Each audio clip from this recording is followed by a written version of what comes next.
भागवत शास्त्र मर्म नवविधा भक्ति धर्म। भागवत शास्त्र मर्म नवविधा भक्ति धर्म। भागवत शास्त्र मर्म नवविधा भक्ति धर्म।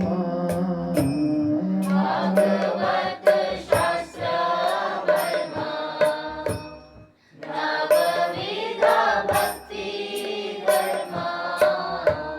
सदाई कलिबो सुसेवन। सदाई करिबो सुसेवन। सदाई कलिबो सुसेवन। सदाई करिबो सुसेवन। अन्य देवाश्रय नाहि तुम्हारे कहिलो भाई। अन्य देवाश्रय नाहि तुम्हारे कहिलो भाई। अन्य देवाश्रय नाहि तुम्हारे कहिलो भाई। अन्य देवाश्रय नाहि तुम्हारे कहिलो भाई। तेरी भक्ति परम कारण। तेरी भक्ति परम कारण। भागवत शास्त्र मर्म नवविधा भक्ति धर्म। भागवत शास्त्र मर्म नवविधा भक्ति धर्म। सदाई करिबो सुसेवन। सदाई करिबो सुसेवन।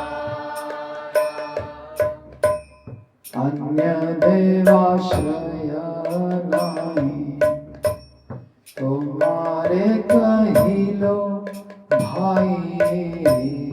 अन्य देवाश्रय नाहि तुम्हारे कहिलो भाई। यही भक्ति परम कारण। तेरी भक्ति परम कारण।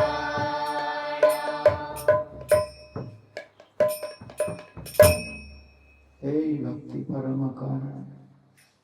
भागवत शास्त्र मर्म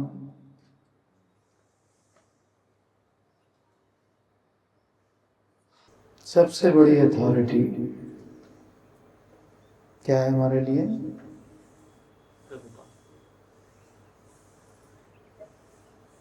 शास्त्र नहीं, साधु शास्त्र गुरु वाक्य तीन थे करिया ऐक्य आर ना करी है मने आशा। तो प्रभुपाद कहते हैं इनमें से दो को चेक करना हो, एक को चेक करना हो तो बाकी दो से करते हैं। साधु क्या कह रहा है चेक करना हो, गुरु से पूछो, शास्त्र में देखो, तब कंफर्म करो कि हाँ ये साधु सही बोल रहा है। ठीक, शास्त्र सही है कि नहीं, टीका सही है कि नहीं, कौन ऑथराइज करेगा? साधु शास्त्र, साधु और गुरु। गुरु सही है कि नहीं, परंपरा में है कि नहीं, कौन डिसाइड करेगा? शास्त्र, साधु। ठीक है। तो एक को चेक करने के लिए बाकी दो हैं, तीनों ही अथॉरिटी हैं, लेकिन कभी ऐसी स्थिति आ जाए लगे कि कुछ कंट्राडिक्टरी सा हो रहा है तो एक को कंफर्म करने के लिए बाकी दो हैं। आप असहाय नहीं हैं, आप चेक करो क्या सही क्या गलत, ठीक है।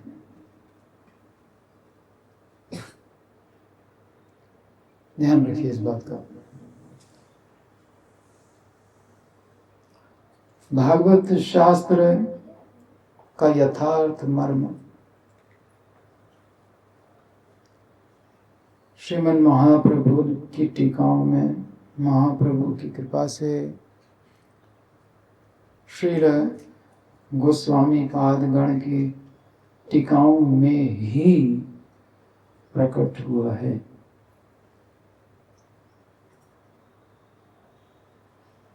भगवान की लीलाओं का मर्म भगवान ही जानते हैं, क्यों लीला कर रहे हैं, है ना।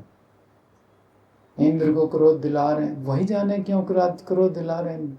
ये तो बाद में हम लोग सब उन टीकाओं से समझे, नहीं तो हम समझ पाते।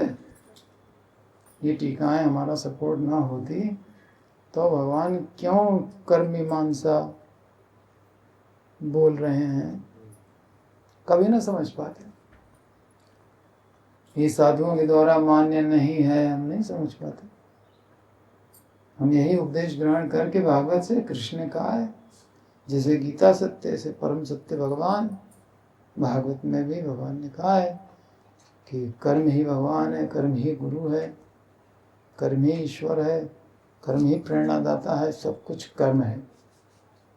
हम ये उपदेश लेके चले जाते, लेकिन चक्रवर्ती पाद, प्रभुपाद, इन लोगों ने आकर के हमको अलर्ट किया, नहीं ये सही नहीं है, कृष्ण जो कहे का पर्पस कुछ और है। अब ये मर्म ये लोग जानते हैं, क्योंकि साधवो हृदयम मह्यम, साधु भगवान के हृदय में बैठा तो उनके हृदय में क्या चल रहा है जानता है, इसलिए वो बता सकता है। तो अब चैतन्य महाप्रभु स्वयं भगवान और स्वयं भगवान के ये 6 प्रिय शिष्य, इनको मर्म बता दिया, तो अब उनसे ही जानना है। जिसने भी जाना, चक्रवर्ती पाद ने भी जाना तो इन्हीं से जाना, है ना।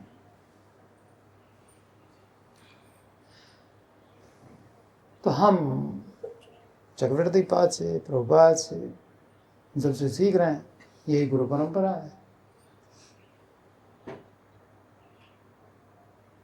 तो श्रवण अंग क्या मर्म है, नवविधा भक्ति धर्म, ये मोटा मोटा जान लो, ये एकदम मोटी मोटी बात है ना। ब्लॉक डायग्राम नहीं होता है किसी बिल्डिंग का या किसी सर्किट का, ब्लॉक डायग्राम, ये पावर सर्किट है, ये ऑडियो सर्किट है, ये वीडियो है, ये कलरिंग सर्किट है, बस 8-10 सर्किट हो, उसके अंदर कंपोनेंट हजार होते, तो वो डिटेल्स अलग हैं। तो नवविधा भक्ति धर्म, सदा ही करीबो सुसेवन, उनको सुसेवन करना है। तो श्रवणांग का सुसेवन क्या है बताइए एक बार जल्दी से बोलिए। श्रवणांग का सुसेवन है नित्यम भागवत सेव्या, नित्यम भागवत सेवया, क्योंकि भागवत के जो शब्द हैं वो परम प्रभावशाली हैं और परम रसमय हैं। अब अगर हम डोंगरे जी महाराज की टीका पढ़ें तो इनका कंक्लूजन मायावाद है, नहीं चलेगा ना। टीका कौन सी चाहिए, सही और ऑथराइज होना चाहिए, इच्छे गोस्वामी की परंपरा से होना चाहिए, है ना। परंपरा के बाहर का होगा, हंसाएगा खूब, रुलाएगा खूब, हर कोई उनकी कथा से रो रो के आता था, बहुत अच्छी कथा कहते हैं, फाइनल कंक्लूजन भगवान निराकार, ये चलता था। तो हंसना रोना एक अलग चीज़ है, ऑथराइज्ड होना दूसरी चीज़ है।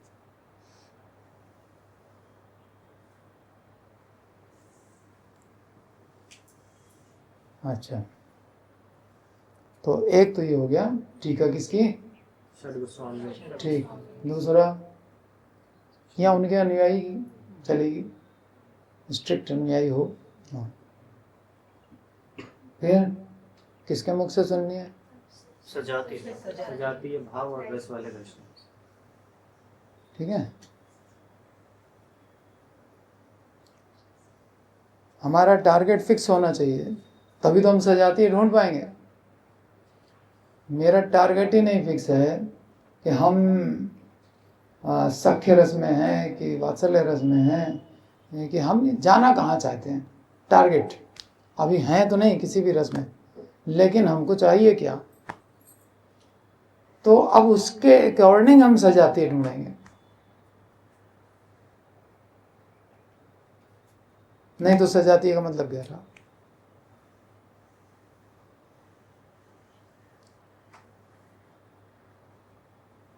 सखी अनुगत अगर हमारी इच्छा है, और वात्सल्य रस के भक्त का संग कर रहे हैं, तो सखी अनुगत वो करा ही नहीं पाएगा, वात्सल्य तक पहुंचा देगा। सख्य रस में है, सख्य तक पहुंचा देगा, लेकिन हमको चाहिए सखी अनुगत अगर, तो फिर हमको निकुंजयूनोरति केलिसिद्यै यायालिभिर्युक्तिरपेक्षणीया तत्राति दक्ष्यात् अतिवल्लभस्य वंदे गुरु श्री चरण। हमको दक्ष व्यक्ति चाहिए। किस चीज में दक्ष? निकुंज में। यूनो युगल सरकार, राधा कृष्ण, और रति के लिए वो प्रेम की लीलाएं कर रहे हैं, और उसकी सिद्धि के लिए कि वो ठीक से अपनी लीला संपन्न कर सकें, सिद्धिया मैंने सिद्ध करने के लिए उस लीला को, उसके लिए गोपियां डायरेक्ट भक्ति में लगी हैं। या याली भी, या जो आली भी माने गोपियां। युक्ति, क्या युक्ति चाहती हैं वो? अपेक्षणीय, क्या अपेक्षा करती हैं हमसे? उसको जानने में दक्ष होना चाहिए, तब वो हमारा गुरु बनेगा। तब हम सजातीय वैष्णव से अब हम श्रवण कर रहे हैं। ठीक।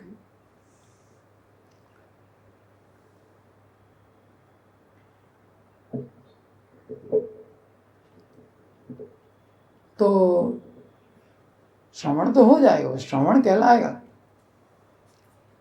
श्रवण रूपी अंग का सेवन कहलाएगा। आप वात्सल्य रस से सुनो, इसमें कोई वो नहीं है, खराब नहीं है। मगर सुसेवन का मतलब क्या है? सजाती। सेवन का मतलब क्या निकला? कि भागवत, कोई भी प्रामाणिक व्यक्ति है, भागवत बोल रहा है जिस रस में, ये सेवन हो गया। लेकिन सुसेवन क्या हुआ? सजाती। और भागवत क्या है मतलब?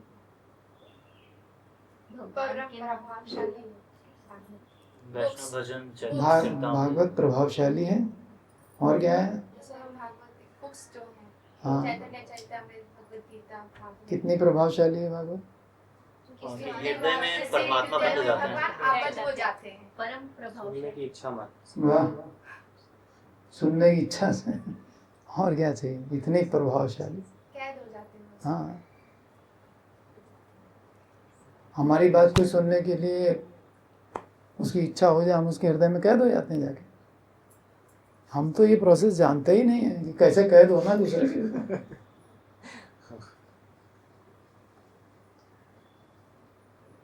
हमारे हृदय में इतनी भीड़ है, ये भी है, वो भी है, वो भी है, 10 लोग बैठे हुए हैं। तो पहले तो भीड़ छंटे, अनन्य हो, एक रहे, तब बात आगे बढ़े। अच्छा, तो ये हो गया प्रभावशाली। और दूसरा क्या क्वालिटी है? परम रसमय। परम रसमय। ठीक है, हमको ये तो समझ में आ गया कि बहुत इफेक्टिव है, लेकिन इंटरेस्टिंग भी है कि नहीं? इंटरेस्टिंग भी बहुत है।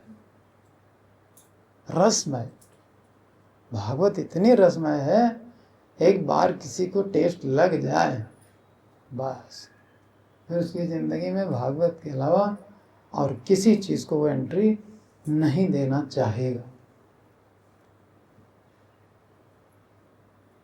इतनी रसमय है। तो एक तो पावरफुल और दूसरा इंटरेस्टिंग।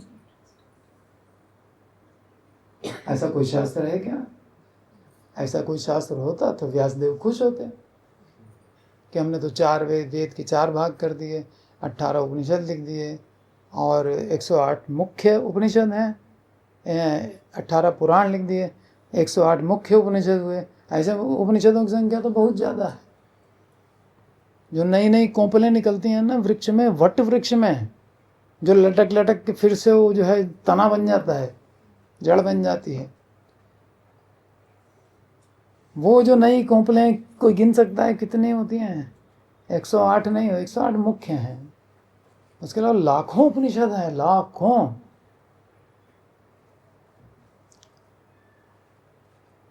तो इतना डिवीज़न कर दिया, उसके बाद फिर भी चैन नहीं पड़ा। फिर उन्होंने महाभारत लिखी, फिर उन्होंने वेदांत सूत्र लिखा। मन शांत नहीं हुआ, संतोष प्राप्त नहीं हो रहा है। कलयुग के जीवों का लग रहा है मुझे कि अभी भी उद्धार नहीं हो पाएगा, कुछ कमी लग रही है हमको। जीवों के उद्धार के लिए इतना चिंतित हैं कि इतना लिटरेचर दे दिया, लाखों श्लोक रच दिए, परंतु लग रहा है अभी भी कुछ कमी है। तब नारद जी आते हैं और उनको भागवत लिखने की प्रेरणा देते हैं। तो भागवत लिखते हैं तब उनको संतोष, वो आखिरी कृति है बस, उसके बाद कुछ नहीं, जरूरत ही नहीं पड़ी, मन संतुष्ट हो गई। भागवत से तो सबका उद्धार हो जाएगा। अज्ञान के अंधकार में फंसे हुए जीव के लिए भागवत जो है एक सूर्य के प्रकाश की तरह है, उसके अंधेरे को सब मिटा दे। भागवत माने कृष्ण।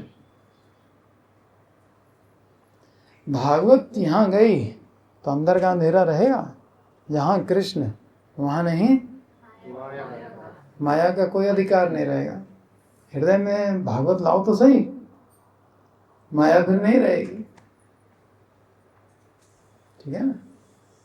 और माया तभी तक है जब तक कृष्ण नहीं है, जब तक परमात्मा बैठे हैं और हिसाब किताब लिख रहे, साक्षी उपदिष्टा अनुमंता, तब तक समस्या है। जब कृष्ण आके बैठ जाएंगे, इसने भागवत सुनने की इच्छा की, हृदय अवरुध्यते तत्र किं वा परेरीश्वर। अब दूसरे शास्त्र की क्या जरूरत है? ठीक। और भागवत है क्या चीज? किसको भागवत कहें? जितना भी वैष्णव लिटरेचर है सब भागवत है। जितनी भी 4 परंपराएं हैं उनके जो ऑथराइज्ड लिटरेचर हैं वो सब भागवत, सब भागवत। लेकिन हमको सजाती चाहिए, वो किस रस में है क्या है, अब हम बैठ के पता लगाएं। हमको सजाती है, मिल गया है, उस दिन ने इतना लिटरेचर दे दिया है कि ज़िंदगी छोटी पड़ गई। अब हम इधर उधर कहाँ जाएं, टाइम ही नहीं है हमारे पास।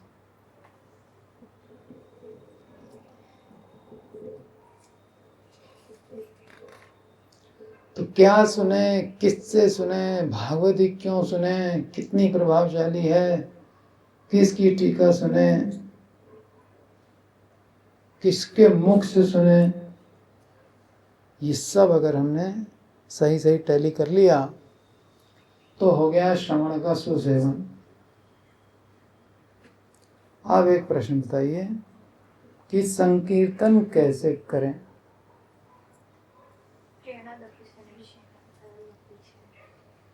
हाँ, कौन बोल रहा है? तुम बोलो। सेंटेंस पूरा करना। हाँ, श्लोक कोट कर रहे हो, करो।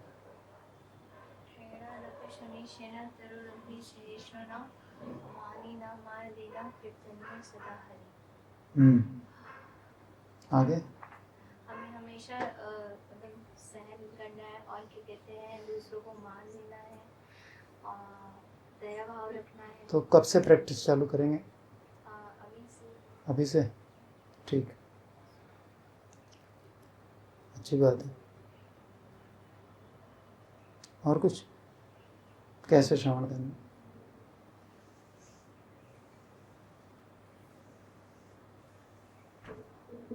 सकातर भाव से प्रार्थना करके और व्याकुल हृदय के साथ।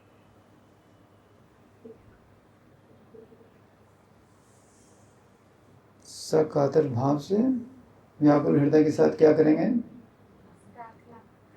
किससे? भगवान से। क्या? अरे सब चीज बोले ना। हाँ हाँ, कि भगवान हमको ऐसी प्रार्थना करेंगे कि जब हम जप कर रहे हैं तो भगवान हमको और विनम्र बनाते जाएं, सहनशील बनाते जाएं। हाँ। और जब हमारे अंदर ये क्वालिटी आ जाएगी तब जो नाम प्रभु है वो अपना जो प्रेम धन है, परम प्रेम धन, वो प्रदान करेंगे।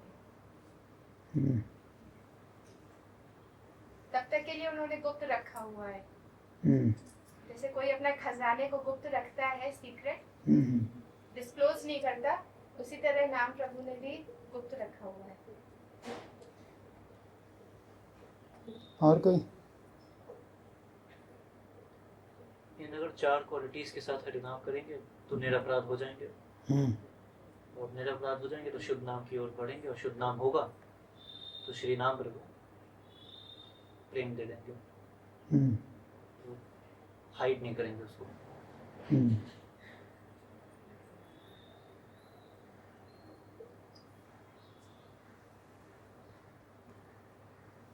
तो कुल मिला के ये है, ये त्रिनादपि सुनिचैन तरुपि सहिष्णुना मान न मान देना।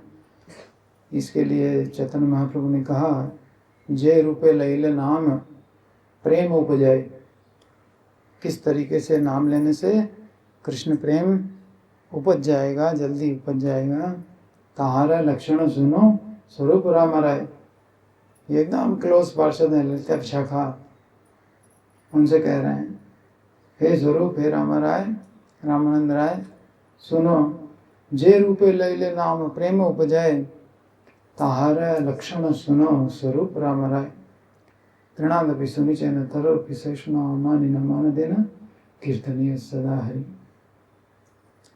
ऊर्ध्व बाहु करी कहूँ, कविराज गोस्वामी कह रहे हैं, सुनो सर्व लोग, दोनों हाथ उठा करके मैं सब लोगों से प्रार्थना करता हूँ कि नाम सूत्रे गांधी परो कंठे ए श्लोक।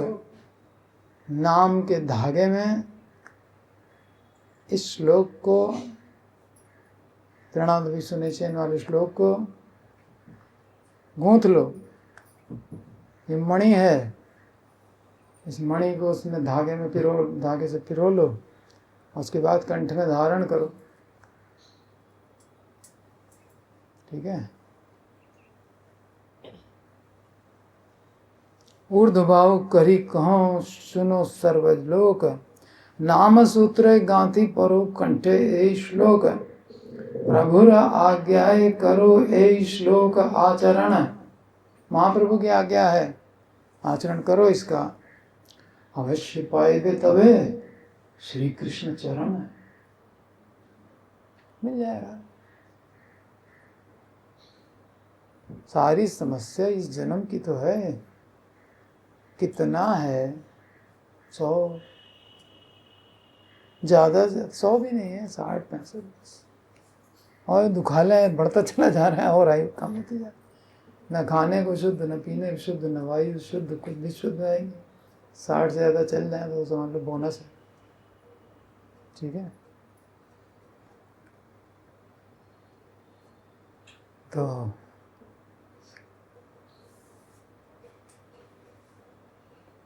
थोड़ा बीत गया, थोड़ा बीत जाएगा, ऐसे ही। लेकिन हम बस एक श्लोक या पालन कर लें, त्रिनादपि सुनिचैन तरुपि सहिष्णुना मानि न मान देना, कीर्तनीय सदा हरि।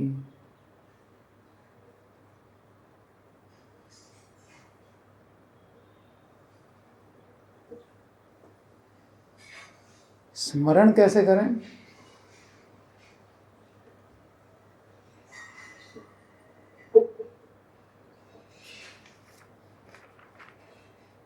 स्मरण का सुसेवन,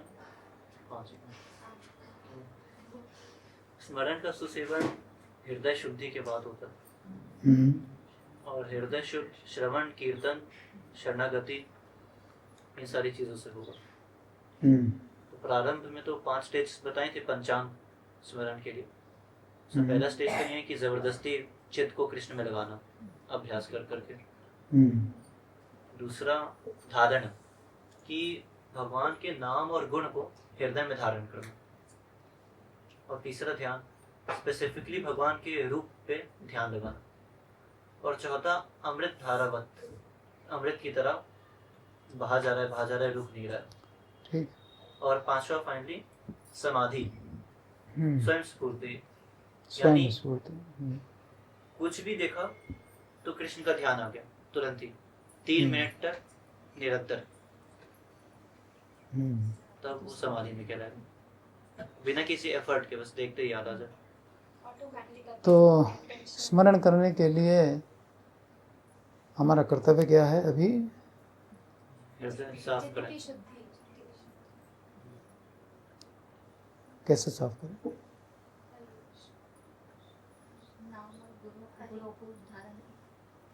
कैसे धारण करें?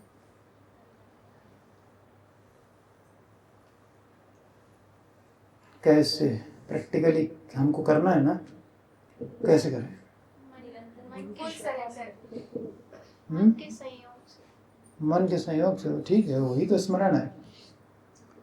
भगवान के नाम रूप लीला धाम इन सब का कीर्तन और उसमें मन लग जाए, इसी का नाम स्मरण है। मन का संयोग हो जाए, दैट इज कीर्तन है, वो स्मरण।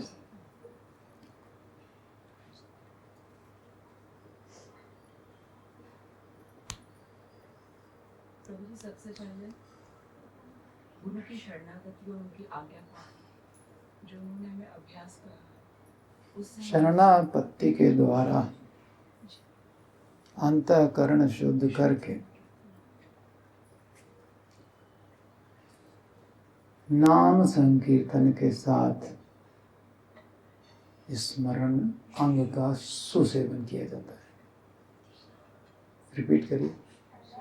शरणागति के साथ हृदय की शुद्धि होकर के शरणापत्ति करके अंतःकरण शुद्ध करके हरिनाम संकीर्तन के साथ भगवान का स्मरण याजन करना चाहिए।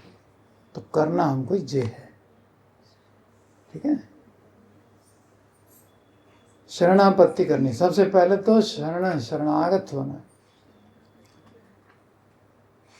माम एकम शरणम व्रज, सबसे पहले ये, अदरवाइज स्मरण नहीं हो पाएगा।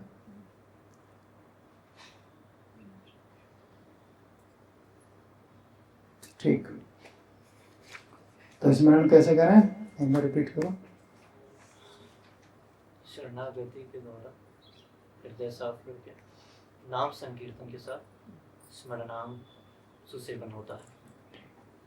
ठीक है। हरि बोल। तो आज है पाद सेवनम।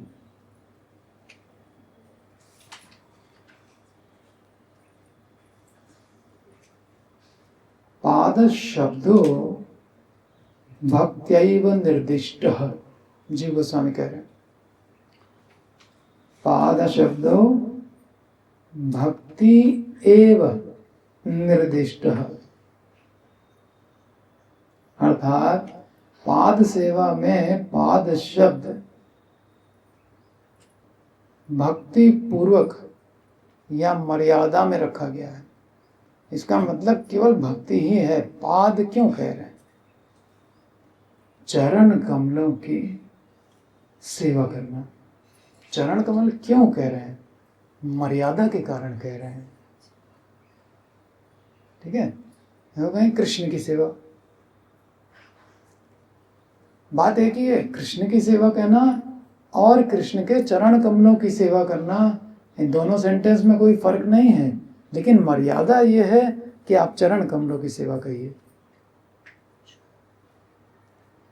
ठीक है, कृष्ण की सेवा नहीं, कृष्ण के चरण कमलों की सेवा, ये और मर्यादित वाक्य हो गया। तो पाद शब्दो भक्त्यैव निर्दिष्टः, ततः सेवायाः सादरत्वं विधीयते।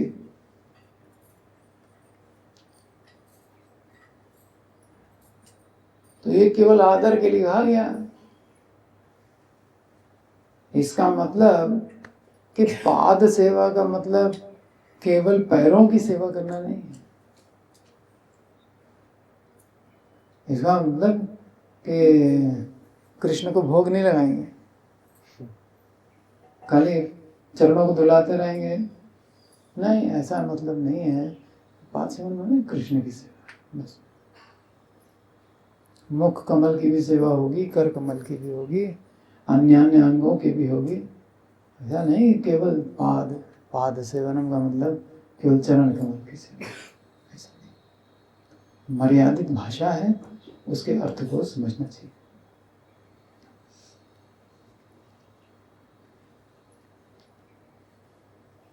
सेवा च काल देशाद्युचिता परिचर्यादि पर्याया सा यथा यत् पाद सेवा अभिरुचि तपस्विनाम अशेष जन्मोपचितम मलम धियः।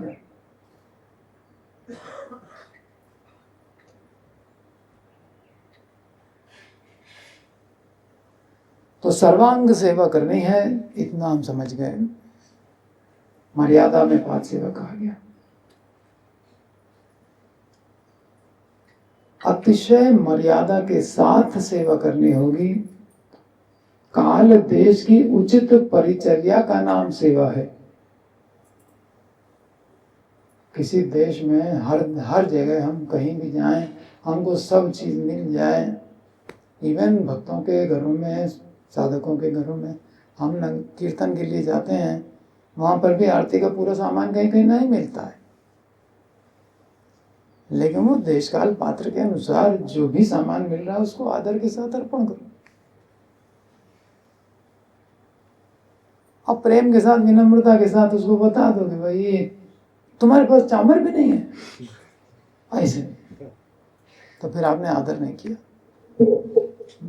अमान दिन नहीं हुआ। फिर ऐसे नहीं, हे दृष्टि से नहीं देखना किसी, जो सामान उपलब्ध हो उससे करो। भगवान वही वहाँ चामर और ये सब की भूखे नहीं बैठे, आपके प्रेम के भूखे हैं, और वो देख रहे हैं कि विनम्र है नहीं है, मान सम्मान रख रहा है दूसरे का नहीं रख रहा है, वो हर समय देख रहे हैं। वो चित्रगुप्त यहाँ बैठ करके चित्र कंधे पे बैठे रहते हैं।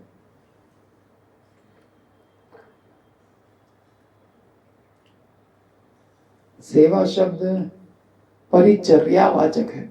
सेवा परिचर्या एक ही चीज। उसी सेवा रुचि की बात श्रीमद् भागवत में श्रील पृथु महाराज ने विष्णु से कही थी। किस चीज की बात कही थी? सेवा रुचि की बात। हे नाथ, तुम्हारी चरण सेवा की अभिरुचि के उदय होने से ही, तुम्हारी चरण सेवा की अभिरुचि विकसित हुई मेरे अंदर। तुम्हारी सेवा की, चरण सेवा की अभिरुचि उदय होने से ही वह संसार तप्त मनुष्यों के अशेष जन्मों के संचित चित्त मल अर्थात विषय वासना राशि को तुरंत विनष्ट कर देती है। ठीक उसी तरह जैसे तुम्हारे पादांगुष्ठ से निःसृत गंगा त्रिभुवन को पवित्र कर देती है, ऐसे ही तुम्हारी सेवा में अगर किसी की रुचि विकसित हो गई तो उसकी सारी पाप राशि समाप्त हो जाएगी। तो जो सेवा करनी है भगवान की, रुचि के साथ करनी है, बस यही सुसेवन है। सुसेवन माने रुचि के साथ सेवा, स्मरण माने शरणागत होकर के स्मरण करना, कीर्तन माने तृणांत भी सुनी चैन तरुण भी सचना मान्य माने देना, तब कीर्तन होगा। और श्रवण माने सजाती है वैष्णव से और आचार्यों की टीकाएं भक्त के मुख से, ये सब होना चाहिए। श्रीमद् भागवत में भी और सिलेक्टिव कृष्ण की लीलाएं, कृष्ण की लीलाओं में और सुरक्षित और भी ज़्यादा अगर पिन पॉइंट करें तो सखी अनुगत वाली लीला है ना। तो चूँकि हमारा टारगेट वो है, समय कम है, टारगेट है, धीरे धीरे और घटता जा रहा है समय, इसलिए हमको वहाँ तक पहुँचना चाहिए क्रमबद्ध तरीके से, है नहीं उछल कूद करके वहाँ तक पहुँच जाएं।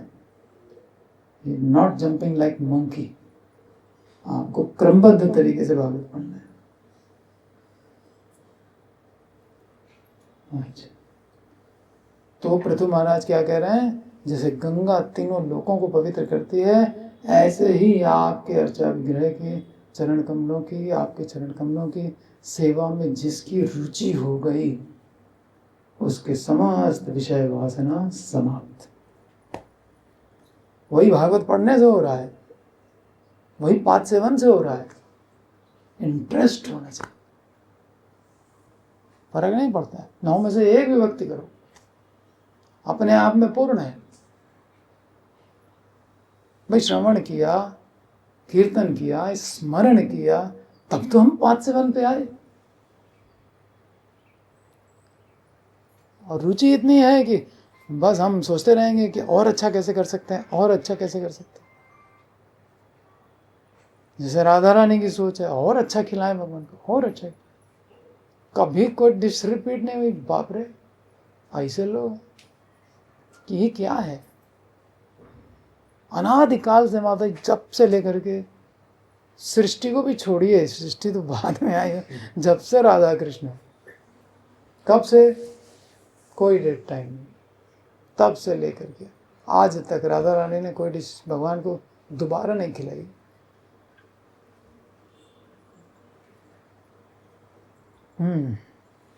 तो ये है पाद सेवनम। सेवा करो तो रुचि है तो व्यक्ति कुछ भी करेगा, बिना रुचि के तो वही दाल चावल सब्जी रोटी आलू की सब्जी बना दो, वही मूंग की दाल भगवान को खिला दो।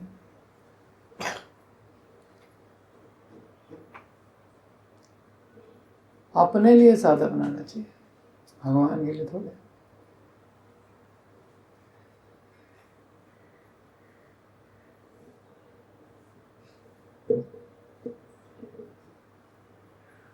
वृंदावन में खिचड़ी प्रसाद सब भक्तों को मिलता है, और बनता क्या क्या है, छेना भी बनता है, फिर टीटीज किचन अलग है। क्यों अलग है? क्यों जो भक्त खाएं वही भगवान को खिलाएगा, है ना। टीटीज किचन अलग क्यों? जब भगवान की परिक्रमा करने लगो तो जहाँ से बाहर निकलते हैं परिक्रमा करके, बस उधर ही सामने किचन है, उसमें से केक और पेस्ट्री और क्या क्या सब खुशबू आती है। अब आती है तो क्या किया, परिक्रमा ना कर रहे हैं तो, लेकिन वो खुद नहीं ग्रहण करते, वो काउंटर पे रख देते, और ना कोई डिवोटी ग्रहण करता है।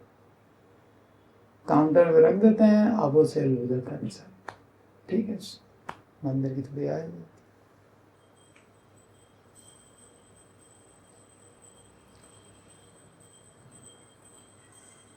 अच्छा, तो पृथु महाराज ने इतनी बड़ी बात कह दी, इसको याद रखिए कि रुचि जिसकी संसार में उत्पन्न हो जाएगी भगवान की सेवा में, उसकी विषय वासना समाप्त, चित्त का सारा मल धुल जाएगा, चेतो दर्पण मार्जन हो जाएगा। रुचि पाद सेवनांग में रुचि ही सुसेवन है।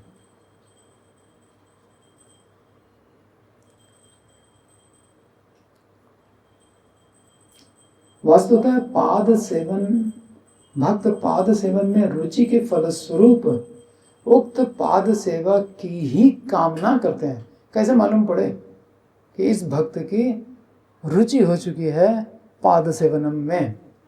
ये कैसे मालूम पड़े? क्योंकि वो इसी की कामना करता है।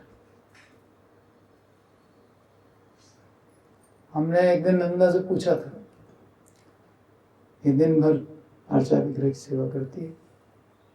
अच्छा, मैंने पूछा था कि बताओ भगवान सामने आ जाए तो क्या मांगोगी? कह लेंगे हम ठीक से भागवत सुन सकें और जप कर सकें, नींद ना आए।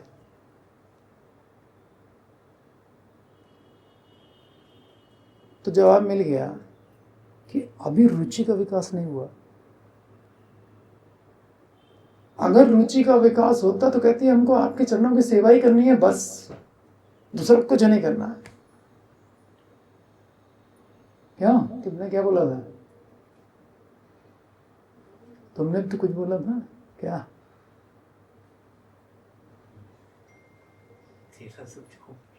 तेरा सुख जान। ठीक है, 9 विधियां हैं, लेकिन जिसकी पाद सेवन में रुचि हो गई तो फिर वो उसके अलावा कुछ नहीं मांगेगा। आया समझ मत आई?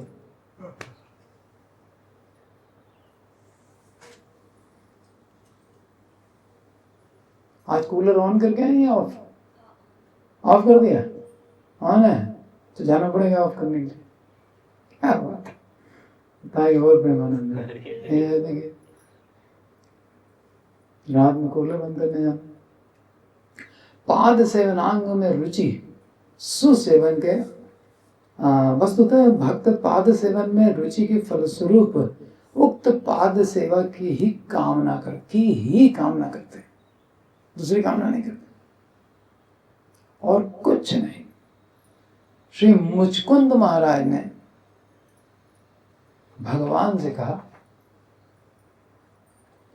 न कामये अन्यम, अन्य कोई कामना नहीं मेरी, तव पाद सेवनादि किंचना, आपके चरण कमलों की सेवा छोड़ के हमको कुछ नहीं चाहिए।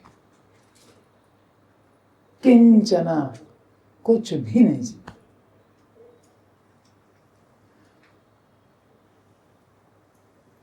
प्रार्थ्य तमाद वरम विभो आराध्य कस्त्वाम ह्यपद वर्गदम हरे वृणीतो आर्यो वरमात्म्यंधम।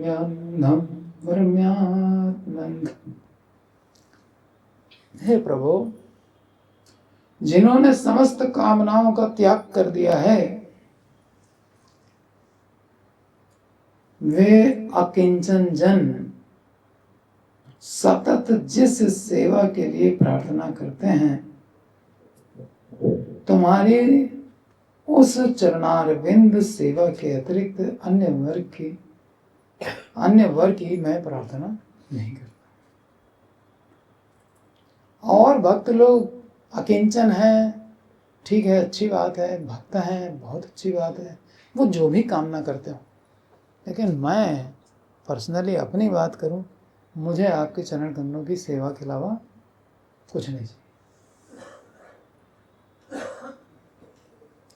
तुम्हारी उस चरण सेवा के अतिरिक्त मैं अन्य वर की प्रार्थना नहीं करता।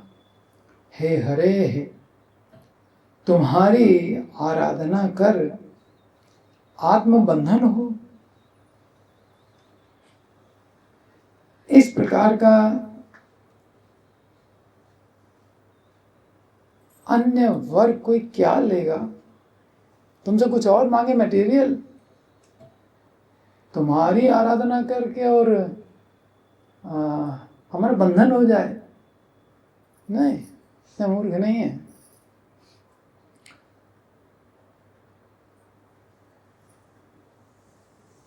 तुम्हारी आराधना कर आत्मबंधन हो।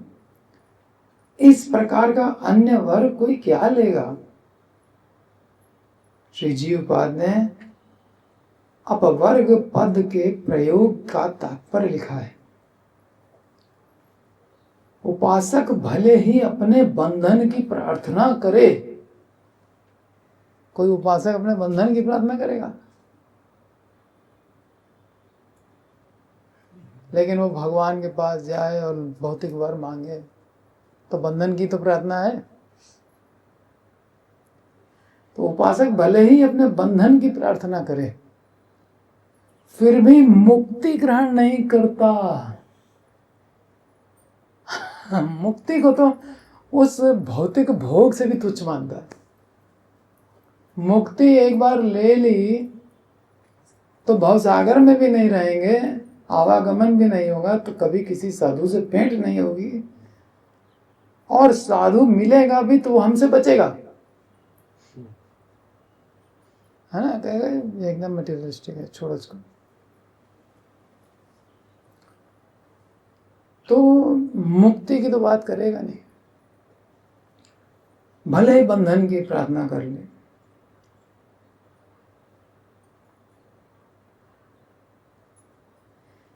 इस पाद सेवा रूपी,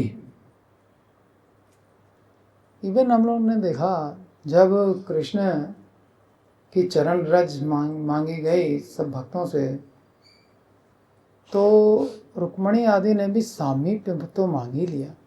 ये भी एक प्रकार की मुक्ति है। उन्होंने सोचा कि सामीप्य छूटेगा चरण रज देने पे, सामीप्य मुक्ति हाथ से खिसक जाएगी, नहीं दिया। लेकिन गोपियों ने कहा, नारद जी ने कहा नरक जाओगी, भगवान को चरण रज दे दी। बोले हम जाएंगे नरक, जाने दो। बहुत एक बंधन मांग रहे हैं, तुम चरण रज लेके जाओ। प्यार, इसको कहते हैं प्रेम। हम नरक जाएं ठीक, कृष्ण का दर्द मिटना चाहिए, भक्ति की चरण रज ले जाओ नारद, जितनी चाहिए बाल्टियां भरो, टैंकर लो यहाँ से, बाबा के पास बहुत सारी बैलगाड़ी हैं, भरो और जाओ, और फिर कभी दर्द हो तो मत देना। उपासक भले ही बंधन की प्रार्थना करे, फिर भी मुक्ति की प्रार्थना नहीं करे। ये है समर्था रति। इस पाद सेवा रूपी भक्ति में श्री मूर्ति, अब क्या क्या आता है इसके अंदर अंतर्गत, पाद सेवा में क्या क्या चीज आ जाती है, what does it include. Shri मूर्ति दर्शन, भगवान दर्शन करने जा रहे, स्पर्शन, वो भी भगवान देखिए आया है हमको देखने, पाद सेवन मान रहे हैं। स्पर्शन, छू दिया तब तो फिर तो हो ही गया कल्याण, उसको तो मान ही लिया। और श्री मूर्ति की परिक्रमा,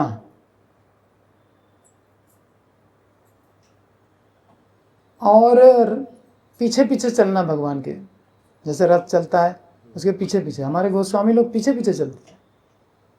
हम लोगों में थोड़ी हड़बड़ी होती है, आगे जाएं रस्सी पकड़ें, हमारे आचार्य लोग पीछे चलते थे, रूप सनातन सब लोग। हरिदास ठाकुर तो मार्ग में नहीं खड़े होते थे। अनुवृज्य इसको कहते हैं, पीछे पीछे चलना। दैन सीखिए, दैन भगवत मंदिर में गमन, ये भी पाद सेवन है, लेकिन कैसे, रुचि के साथ। ये रुचि हमेशा याद रखिए, अदरवाइज वो सुसेवन नहीं है।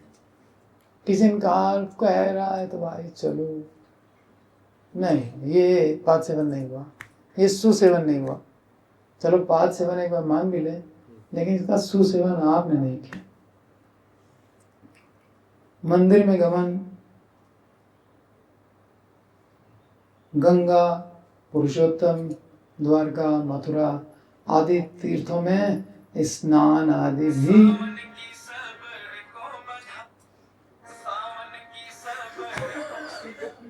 बधाई हो बधाई।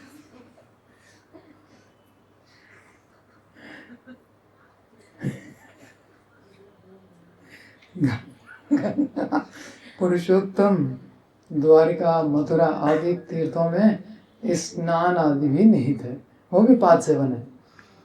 क्या गंगा में स्नान करना भी पाद सेवन है? ठीक है, गंगा में आचमन करना भी पाद सेवन, क्योंकि प्रभुपाद कहते हैं दिस इज इक्विवेलेंट। आचमन करना, माथे से लगाना, रुचि के साथ, आदर के साथ, है? भगवान के पाद का जल है, स्मरण करके, भीष्म पितामह को याद करके, उनकी माँ को याद करके, वही हैं जल रूप में, सब कुछ शुद्ध नारी, है ना? वामन भगवान का चरण स्पर्श, कारण सागर का जल है। ये सब बातें स्मरण करो और गंगा का आचमन करो, हो गए शुद्ध। मेन तो मन को स्नान कराना है ना, उस कंपटीशन में नहीं पढ़ना चाहिए ज़्यादा। तो भगवान मंदिर गमन, भगवत मंदिर गमन, गंगा, पुरुषोत्तम द्वारका, मथुरा आदि तीर्थों में स्नान आदि भी निहित है। ये सब पाद सेवन है। कारण ये सब अंग पाद सेवन के ही परिकर जैसे हैं। ये डायरेक्ट पाद सेवन भले ना हो, लेकिन पाद सेवन के भी परिकर हैं।